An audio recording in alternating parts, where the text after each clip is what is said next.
Pagi hari ini kita akan lihat dari Markus pasal yang kedua. Saudara, satu perikop yang menurut saya selalu Tuhan pakai untuk mengajar kepada kita pentingnya mengenakan sebuah pola pikir baru. Karena di dalam pola berpikir yang baru, kita melihat satu jalan yang sebetulnya ada, tapi sebetulnya tersembunyi. Karena di pemikiran kita tidak relevan. Nah, Markus pasal yang kedua ini ada sebuah judul yang kisahnya kita tidak asing. Satu orang lumpuh diangkat di atas sebuah tilam. Dan Yesus ada di sebuah rumah. Tapi masalahnya bukan ada Yesus atau tidak. Masalahnya kita betul-betul bisa mengalami jamahannya. Mengakses bukan hanya sekedar suasana. Banyak orang datang ke gereja mengalami suasana. Tapi betulkah kita mengalami kehadiran Tuhan? Dan ini sebuah cerita yang berbeda, saudara. Kalau kita bisa mengangkat pujian dengan suasana musik yang bagus, tampilan multimedia yang menginspirasi kita, pertanyaannya apakah kita betul-betul mengalami perjumpaan dengan Tuhan? Nah, lihat Markus pasal yang kedua. Kita akan lihat ayat yang pertama, saya akan baca. Orang lumpuh disembuhkan. Kemudian sesudah lewat beberapa hari, waktu Yesus datang lagi ke Kapernaum. Saudara, ayat-ayat ini menuliskan bahwa Yesus bergerak di sekitar Kapernaum. Tapi cerita yang dicatat saat ini adalah satu cerita yang bukan pengulangan, bukan satu yang biasa. Tidak ada apa-apa akan terjadi. Mungkin kita bilang begitu kalau kita datang ke gereja, kalau kita bangun pagi, kita datang doa malam. Masalahnya sebetulnya bukan faktor eksternalnya. Bukan siapa yang pimpin, siapa yang khotbah. Bahkan yang pertama-tama adalah kita punya seberapa besarnya kerinduan, hasrat yang mendobrak hati kita sendiri. Saudara, saya mau kasih tahu, keadaan di luar itu bukan keadaan yang real. Keadaan yang real justru adalah keadaan di hati kita. Hati kita ini keadaannya. Kalau kita bilang sikon di luar menghalangi, tidak ada peluang, tidak ada modal, tidak ada hubungan. Faktornya di sini, saudara. Yang realnya di sini. Yang saya mau sampaikan adalah begini. Yang lahiriah itu tidak semenghambat yang batiniah, yang roh sifatnya. Iya. Musa naik ke atas gunung puasa 40 hari 40 malam. Pernah baca ceritanya? Di atas dia gak makan gak minum. Pertanyaan bagaimana? Ternyata dia ada di hadirat Tuhan. Praktek aja ada. Kalau ada doa puasa berapa hari gitu. Tapi jalan-jalan di mall. Tapi kalau di ruang doa, teduh, saudara. Ya. Mari lihat cerita ini menarik. Sekali lagi kemudian sesudah lewat beberapa hari, ini namanya momentum, timing. Nah, kita harus jadi orang Kristen yang sense dengan ini, saudara. Waktuku akan tiba. Katakan waktuku akan tiba. Mujizat itu bukan sekedar ada lawatan Tuhan, ada kehadiran Tuhan, ada kunjungan Tuhan. Tapi ada respon yang terbaik, katakan amin. Itu sebabnya faktor-faktor yang menghalangi kita progres, menghalangi kita berbuah, menghalangi kita mengalami kehidupan yang terbaik, mengalami jenjang pekerjaan yang terbaik. Itu bukan di luar, bukan atasan Anda, bukan ruang lingkup kerja Anda. Tapi yang pertama di sini. Kalau yang di sini nggak jebol, yang di luar itu akan lebih nyata lagi, lebih nyata. Dan mata kita akan melihat seperti orang Israel melihat laut yang luas. Melihat tidak ada ikan, tidak ada daging, tidak ada air. Tapi mereka nggak mau lihat Tuhan yang memimpin. Saudara, kalau kita lihat untuk pengharapan kita pribadi, apa yang kita lihat di tahun 2024 ini? Nggak ada orang yang baik kasih modal Anda? Oh, siapa bilang? Gak ada orang yang baik yang bilang gini, bro, kamu sini aja join kerja sama aku. Pokoknya gajinya ya 5 kali UMR. Wah, kan enak tuh. Ini dia Tuhan, inilah ternyata pertolonganku Tuhan. Saudara, Elia itu berangkat ke Sidon, ketemu janda miskin yang cari 2-3 potong kayu untuk memasak sedikit tepung dan minyak. Tapi janda itu sudah diperintahkan Tuhan untuk menolong sang nabi. Saudara, ini yang menarik, waktu janda ini menolong nabi ini, Nabi Elia menjadi jalan keluar dan pertolongan bagi janda ini. Beri tepuk tangan bagi Tuhan Yesus. Sekali lagi masalahnya, Anda simak, Elia ini suruh berangkat ke Sidon. Sidon itu area di mana Izebel itu, disitulah dia punya area kekuasaan. Apakah Elia tidak trauma? Makanya jangan berhenti pada traumamu. Kok cuma satu yang amin? Kayaknya cuma satu yang rema.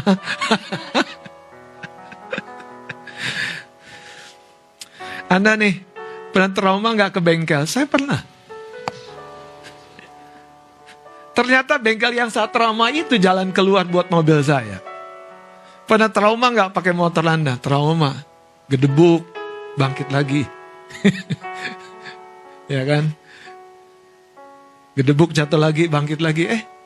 Pakai motor yang sama. Pertanyaannya kenapa? Trauma, habis belum sanggup beli yang baru. Oh,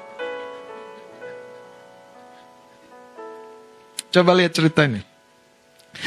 Sekali lagi saudara, Yesus itu tidak kemana-mana. Tepuk bawah kanan kirimu, Yesusmu tidak kemana-mana. Ini benar saudara, Yesusmu tidak kemana-mana. Amen. Dia selalu siap sedia mengangkat hidup kita. Kalau dia yang mengangkat, tidak ada yang bisa membawa kita turun. Kalau dia yang mempromosikan kita, tidak ada yang bisa mengganggu gugat. Haleluya.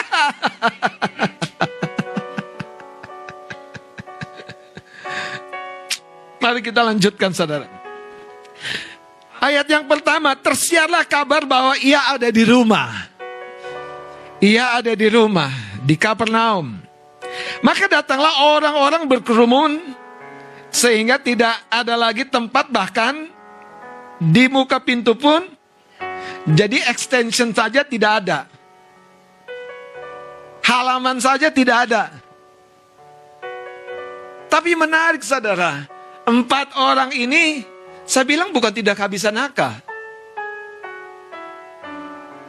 Mari coba lihat saudara dengan hati yang terbuka kepada Roh Kudus pagi hari ini. Dia lagi ajarin apa untuk situasi hidup kita. Ada orang bilang gak sempat ke ruang doa.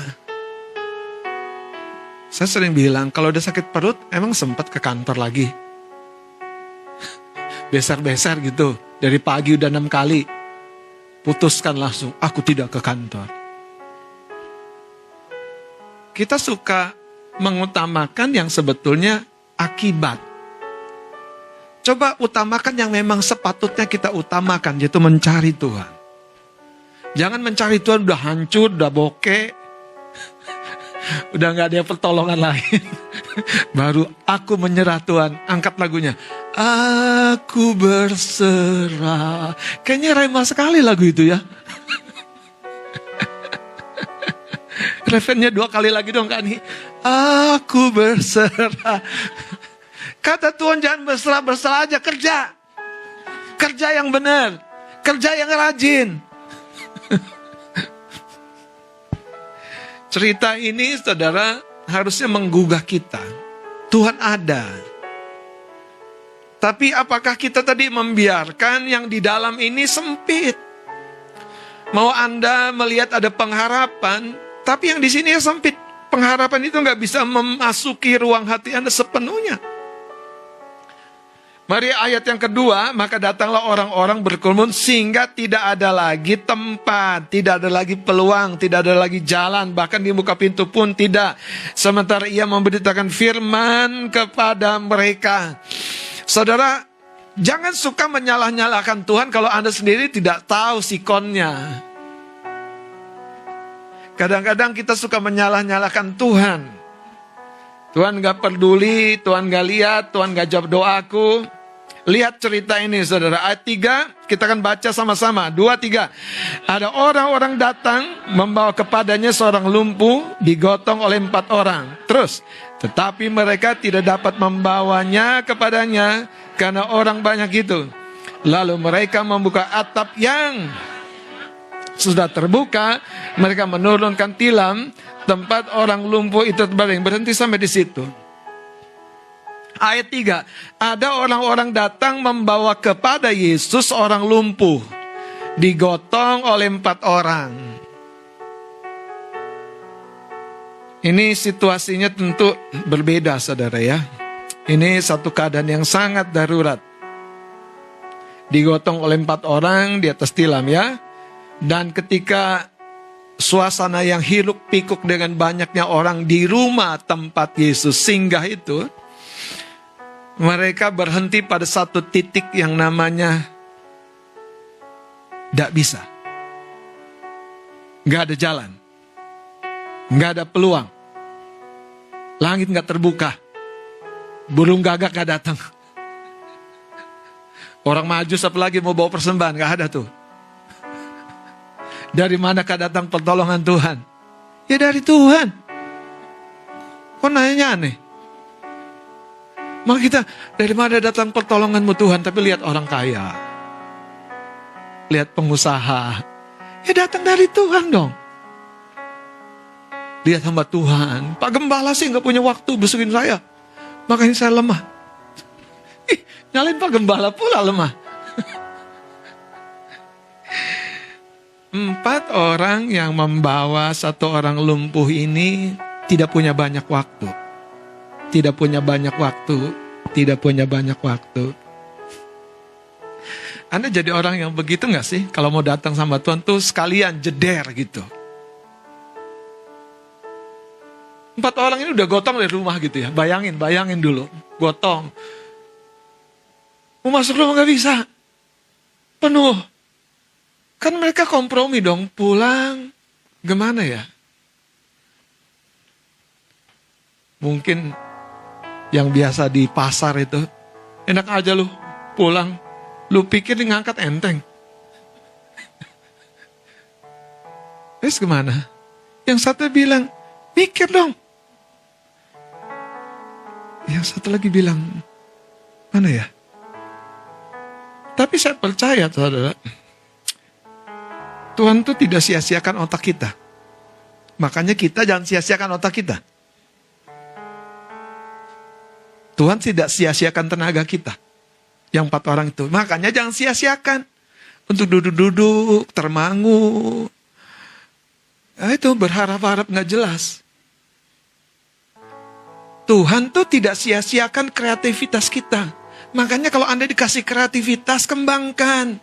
Melangkah. Haleluya.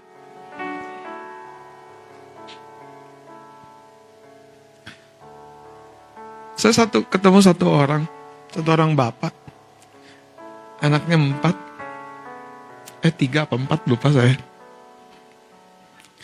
Kalau 4 di sini.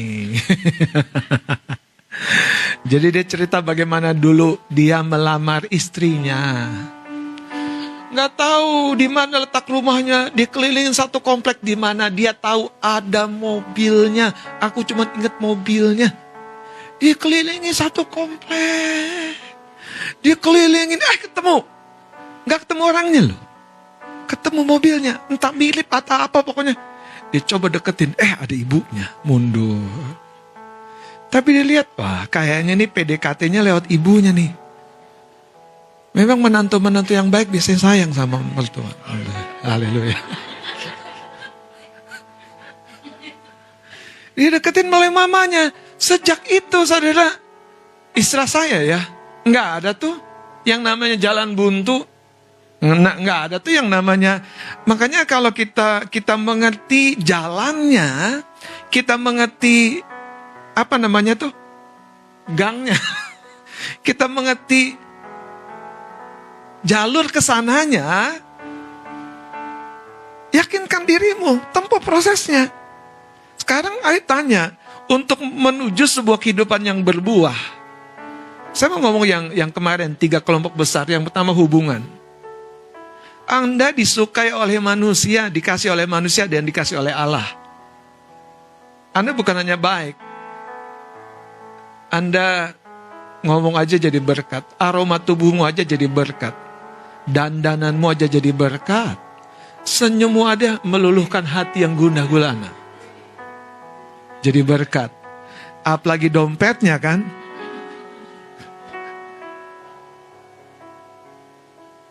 Jadi hubungan itu penting. Yang kedua apa? Saudara ingat, kesehatan itu penting. Itu modal-modal yang utama. Setan itu ngancurinnya di situ. Kalau kesehatan Anda hancur, nggak lama saudara. Anda bisa bangun satu rumah mewah, lantai berapa lah bilang, tapi Anda nggak bisa naik. Karena dengkul Anda udah nggak kuat. Yang terakhir masalah keuangan. Saudara, Yesus bukan mengajarkan kita materialistis. Justru Yesus mengajarkan, contoh dia bilang kan gini, kalau kamu mau bangun menara, duduk dulu hitung biayanya. Materi itu komponen yang tidak bisa ditolak. Itu materi, itu yang komponen yang diperhitungkan dengan logik. Bukan dengan ngeroh. Ngitung uang sampai basah harum enggak. Pakai catatan, pakai kalkulator. Ini bayar tenan segini, bayar dekor segini, gitu. Bayar make up segini, dihitung. Jangan bilang gini, pokoknya ada, pokoknya ada, pokoknya ada. Pokoknya ada, pokoknya ada, pokoknya ada. Lu dipecut mertua baru rasa. Saudara, gini loh, betul. Kalau yang namanya materi kita harus belajar, hitung dengan real. Ngadalin Tuhan, jelas ngadalin Tuhan. Tapi jangan apa namanya, nggak pakai hitungan gitu maksud saya. Ada amin.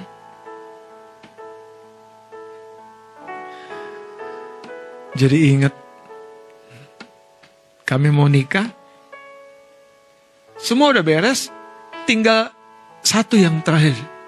Belum nebus cincin kawin di pasar. DP udah. Sore itu ada temennya papanya Ibu Gembala datang. Mohon maaf tidak bisa hadir besok di acara pemberkatan, di acara resepsi. Dia kasih angpaunya. Nah, papa mertua kasih sama istri saya, bilang, ini ada angpau dari teman papa. Nah, Ibu Gembala telepon saya, puji Tuhan. Puji Tuhan, bisa nebus cincin kawin untuk dipakai besok. Hubungan, betul. Hubungan. Lihat cerita ini, saudara. Kalau Anda digotong oleh seorang yang tidak pro Anda, tinggal tunggu waktu. Siapa kamu? Apa untungnya? Iya, yang benar aja.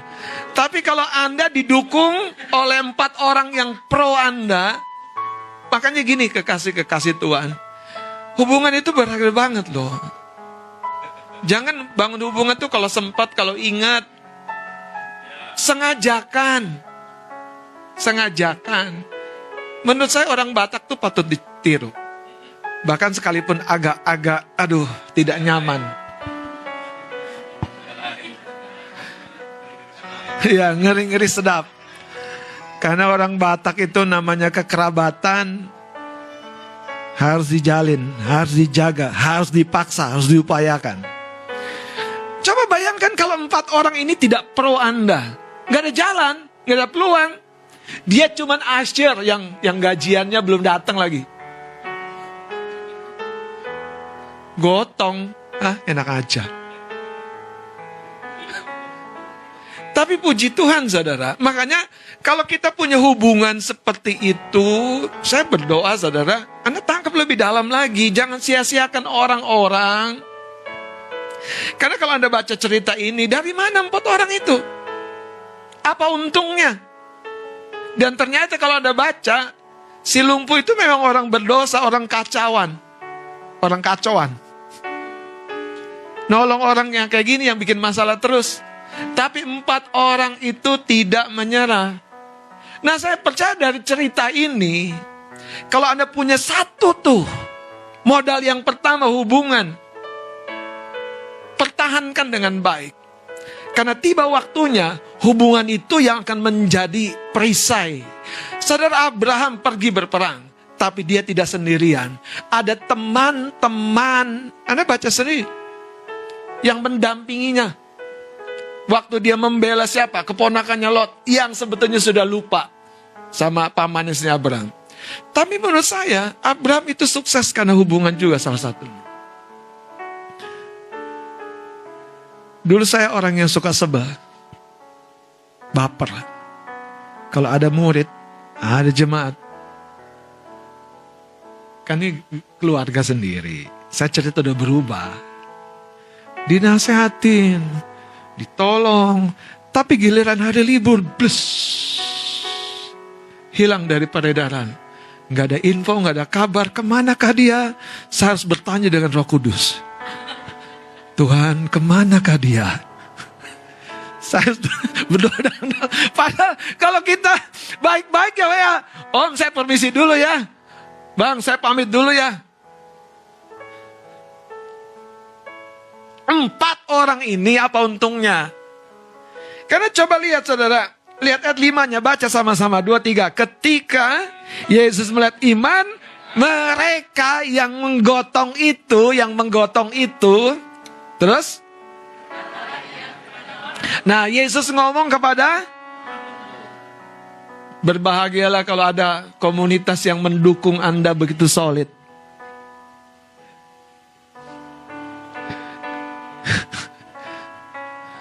Sekalipun sulit, kalau solid, tidak berbelit-belit. Coba lihat saudara, Yesus ngomong sama orang lumpuh ini, hai anakku, dosamu sudah. Jadi modal yang pertama yang harus kita keep, jaga, ada di sekitar hidup kita itu namanya hubungan. Terobosan yang terjadi sama satu orang lumpuh ini betul-betul bukan karena doa puasanya. Bukan. Tapi karena dia ada di sekitar orang yang care dengan dia. Mari lanjutkan saudara. Ada orang datang, ayat 3-nya, membawa kepadanya seorang lumpuh digotong oleh 4 orang. Tetapi mereka tidak dapat membawanya kepadanya. Inilah yang namanya keterbatasan. Inilah yang namanya jalan buntu. Inilah yang namanya tidak ada tanda-tanda awan akan menurunkan hujan.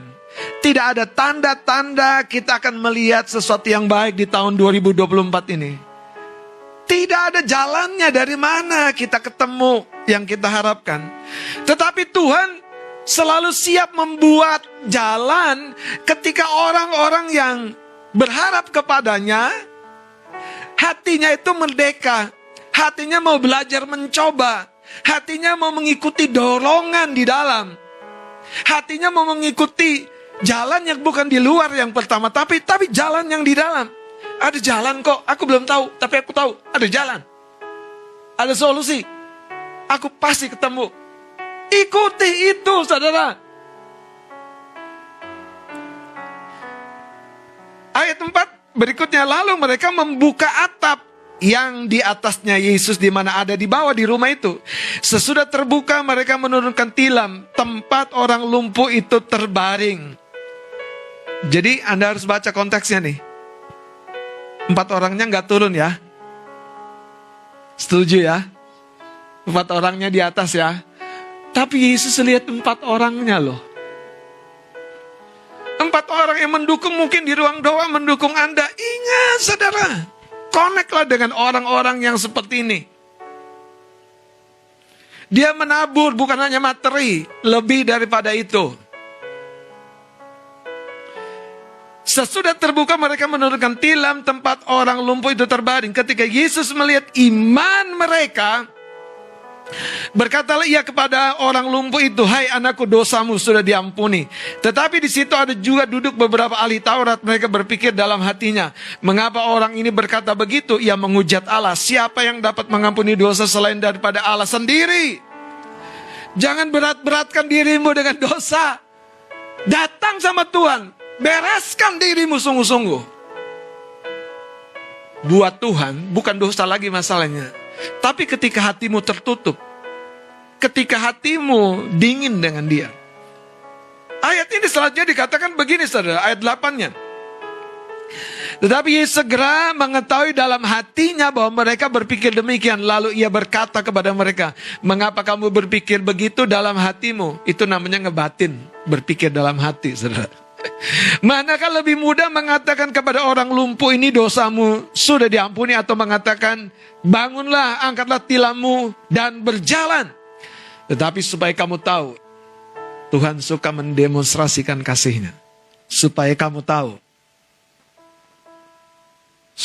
tahu bahwa di dunia ini anak manusia berkuasa mengampuni dosa. Ia berkatalah ia kepada orang lumpuh ini, kepadamu kukatakan bangunlah, angkatlah tempat tidurmu dan pulanglah ke rumahmu. Dan orang itu pun bangun, segera mengangkat tempat tidurnya dan pergi keluar di hadapan orang-orang itu, sehingga mereka semua takjub lalu memuliakan Allah. Katanya, yang begini belum pernah kita lihat. Di mana tempat Anda terpuruk? Di hubungan, di keuangan, di kesehatan. Di mana tempat Anda harus terbaring begitu lama? Di mana tempat Anda stuck, tidak bisa bergerak? Tuhan ada di kota Kapernaum, dan orang banyak juga mengerumuni dia di rumah itu. Tapi ada 4 orang yang tidak menyerah, yang melihat kesehatanmu bisa dipulihkan, engkau bisa berjalan dan menjadi berkat, dan hidupmu bisa memuliakan Tuhan. Bahkan kalau dalam cerita ini, bukan karena upaya si lumpuh ini. Saudara, inilah tahun di mana hubungan yang baik akan berbuah. Kesetiaan, ketekunan, kepedulian akan berbuah. Taburanmu akan berbuah. Ketekunanmu akan menghasilkan buah. Jangan lihat Tuhan dengan cara yang berbeda dari 4 orang ini. Lihat Tuhan Yesus dengan cara yang sama dengan 4 orang ini. Jangan-jangan ada banyak orang suka berdoa, suka nanya Tuhan, tapi tidak suka bertindak. Yang saya maksudkan cerita ini, 4 orang ini tidak nanya dulu sama Tuhan, boleh gak guru? 4 orang ini tidak kompromi dulu, kita ajukan proposal dulu. 4 orang ini tidak nanya-nanya dulu. Saudara, iman itu dibutuhkan ketika kita sudah mendapat sebuah ide. Tapi iman lebih dibutuhkan lagi ketika ide tidak ada, jalan tidak ada, tembok terlalu tinggi untuk dipanjat.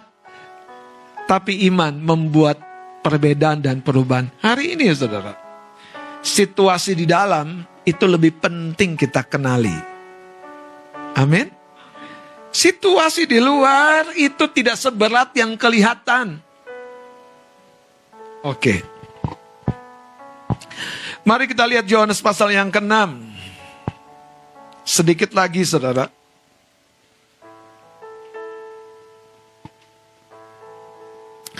Yohanes pasal yang ke-6.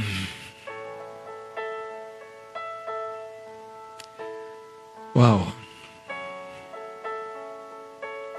Cerita tentang roti hidup. Yesus memberi makan 5.000 orang. Ayat 3 saya baca dengan cepat. Dan Yesus naik ke atas gunung dan duduk di situ dengan murid-muridnya. Dan Paskah hari raya orang Yahudi sudah dekat. Ketika Yesus memandang sekelilingnya dan melihat bahwa orang banyak berbondong-bondong datang kepadanya, berkatalah ia kepada Filipus, di manakah kita dapat membeli roti supaya...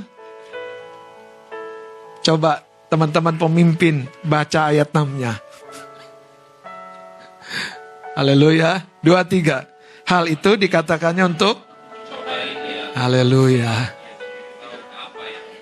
Jadi kadang-kadang termasuk kita, termasuk saya, tanggung jawab yang melampaui itu ujian. Yesus ingin mengembangkan kepercayaan kita yang bukan hanya kemarin, tapi sekarang ini. Sekarang ini. Banyak kita bisa cerita yang kemarin. Makanya kalau ada simak pesan firman di doa puasa 3 hari, saudara, tempat persinggahan itu bukan tempat perhentian. Salah satu tantangan gereja Laodikia adalah dia sudah terlalu biasa dengan ibadah, dia sudah terlalu biasa dengan urusan-urusan rohani, tapi dia kehilangan apinya. Dia sudah terlalu biasa, saudara, dengan ayat, dengan menasehati orang, tapi dia kehilangan untuk dirinya sendiri. Kalau ditanya apa pesan Tuhan,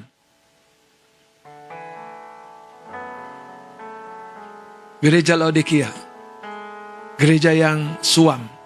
Suam itu bukan mati. Suam itu ya itu panas enggak, dingin juga enggak. Jadi kadang ke dunia larut, tapi kalau hari Minggu modenya berubah.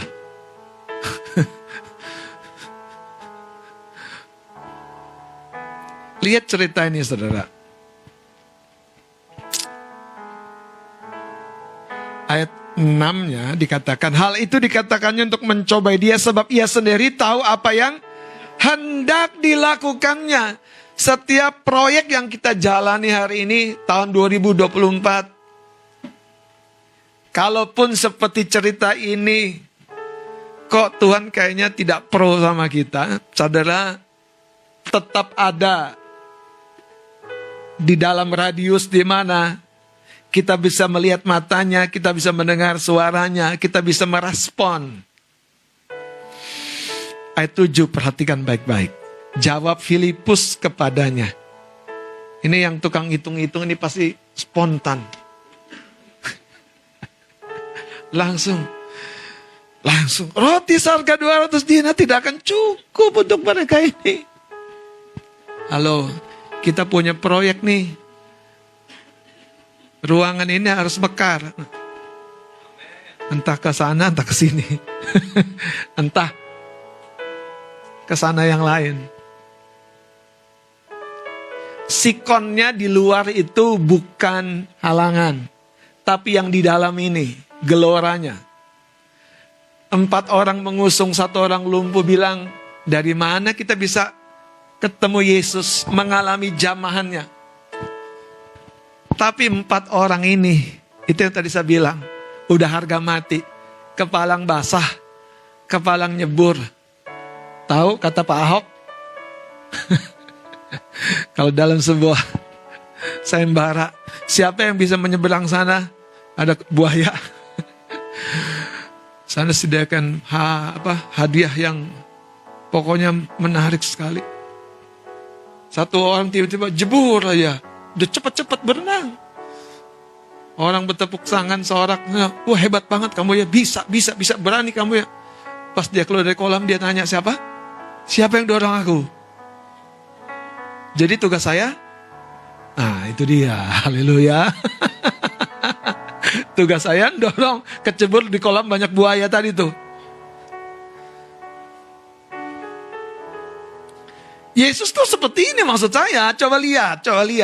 Kan Filipus langsung spontan. Kalkulatornya cepet kan?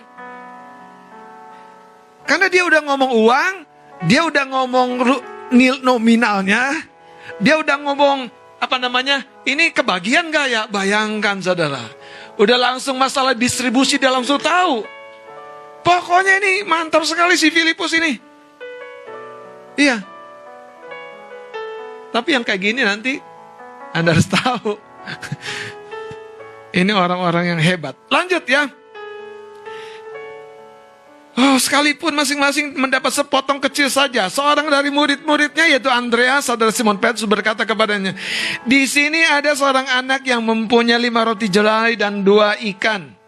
Tetapi apakah artinya itu untuk orang sebanyak ini? Coba Anda harus simak Yesus merespon menurut perkataan Andreas atau menurut perkataan Filipus, ternyata responnya menarik. Kerjakan yang bisa dikerjakan. Banyak pikiran kita betul-betul complicated.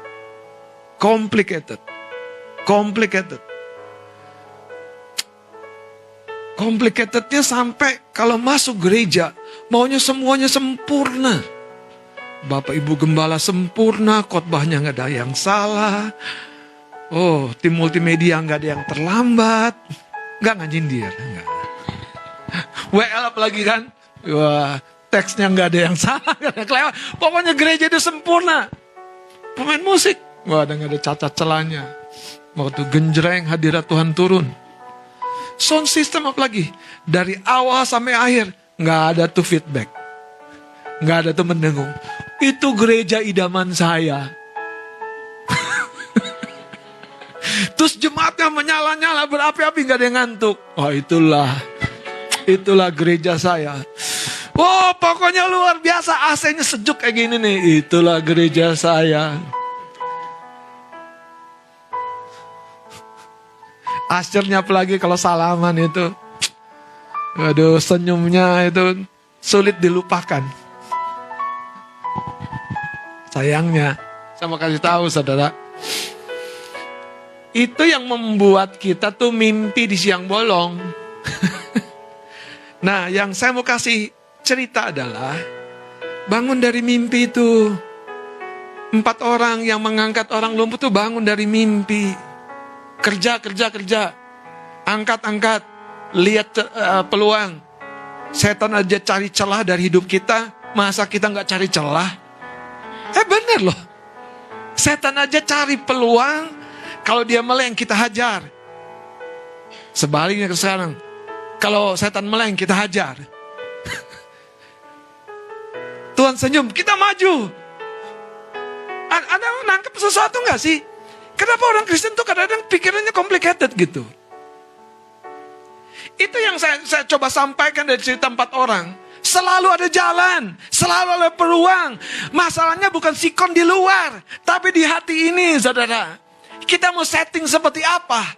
Kita mau kemas seperti apa? Kalau kita lihat saudara, seperti bujang yang disuruh Elia naik ke atas gunung. Tidak ada tanda-tanda hujan. Tidak ada tanda-tanda hujan. Tapi Elia lagi dan lagi berkata, naik lagi. Tapi pada kali ke-7, ada awan sebesar telapak tangan muncul. Dan Elia langsung tahu, itu lebih dari cukup. Segera kasih tahu.